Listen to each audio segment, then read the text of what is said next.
یہ قبول نہیں ہے بالکل بھی، یہ ناقابل قبول ہے۔ جبکہ وزیر اعظم کے مشیر برائے امور کشمیر قمر زمان کائرہ کا کہنا ہے کہ عمران خان صدر مملکت کی نصیحت پر عمل کریں، الیکشن وقت پر ہوں گے جن میں اسٹیبلشمنٹ کا کوئی کردار نہیں ہوگا۔ واضح کر دیا کہ عمران خان کے پاس اب سہارے کے لیے کوئی کندھا نہیں رہا۔ کی پاپولیرٹی اور آپ کی سیاست کا پول پہلے بھی کھلا ہوا تھا، چھپا ہوا نہیں تھا۔ اب آپ کے اپنے بنائے ہوئے صدر پاکستان نے کل اس کے مزید پرزے کھول دیے کہ آپ کو کب کب اور کس کس معاملے میں سپورٹ حاصل ہوئی۔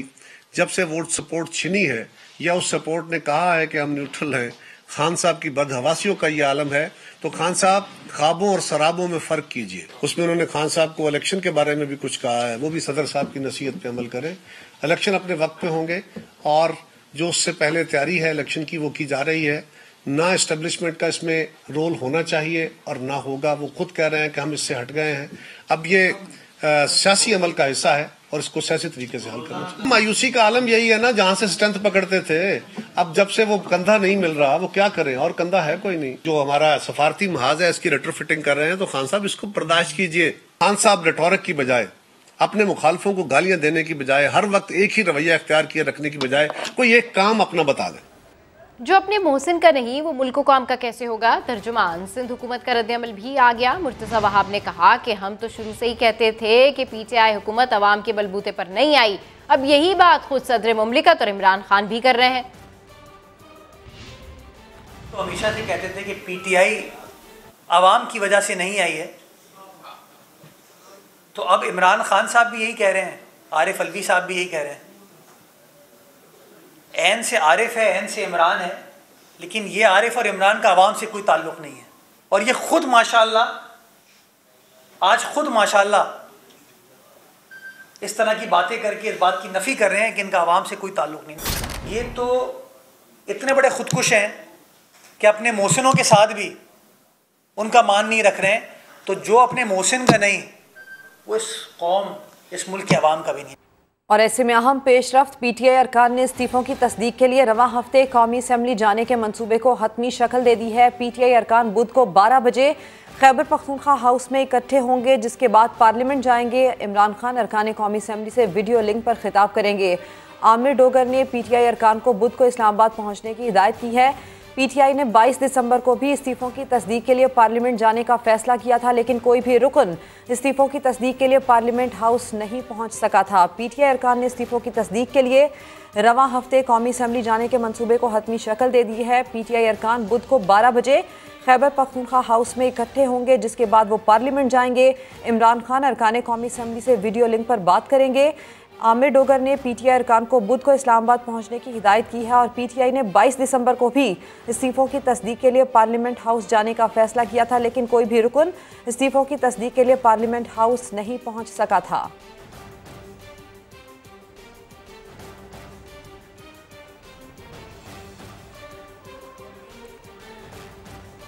سینٹ قائمہ کمیٹی برائے آئی ٹی نے گوادر میں انٹرنیٹ سروس کی فراہمی سے متعلق مسائل پر تشویش کا اظہار کیا ہے۔ سینیٹر عفنان اللہ نے کہا ہے کہ گوادر میں سرمایہ کار آ رہے ہیں، ادھر بہترین انٹرنیٹ پہنچائیں۔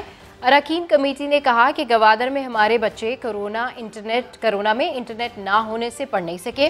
پی ٹی آئی حکام نے کہا کہ بعض علاقوں میں سیکیورٹی وجوہات پر سروس بند ہے۔ گوادر میں 4 ارب کے انٹرنیٹ فراہمی کے منصوبوں پر کام جاری ہے۔ شمالی اور جنوبی وزیرستان میں سیکیورٹی وجوہات کے باعث کام نہیں ہو رہا۔ تو اس حوالے سے ہم آپ کو اپڈیٹ کر رہے ہیں، ہم آپ کو بتا رہے ہیں کہ سینٹ قائمہ کمیٹی برائے آئی ٹی نے گوادر میں انٹرنیٹ سروس کی فراہمی سے متعلق مسائل پر تشویش کا اظہار کیا ہے۔ سینیٹر عفنان اللہ نے کہا ہے کہ گوادر میں سرمایہ کار آ رہے ہیں، ادھر بہترین انٹرنیٹ پہنچائیں۔ ارکین کمیٹی نے کہا کہ گوادر میں ہمارے بچے کرونا میں انٹرنیٹ نہ ہونے سے پڑھ نہیں سکے۔ پی ٹی آئی حکام نے کہا ہے کہ بعض علاقوں میں سیکیورٹی وجوہات پر سروس بند ہے۔ اور حق 2 تحریک کے رہنماؤں کی گرفتاری کے خلاف گوادر اور اڑمارا اور پسنی میں مکمل شٹر ڈاؤن ہڑتال کی جا رہی ہے۔ مشتعل افراد نے ڈی آئی جی کمپلیکس کے گیٹ کو آگ لگا دی ہے۔ گزشتہ شب احتجاج کے دوران کئی گرفتاریاں بھی ہوئی تھیں۔ پولیس نے دھرنے کے مقامات پر آنسو گیس کی شیلنگ کی۔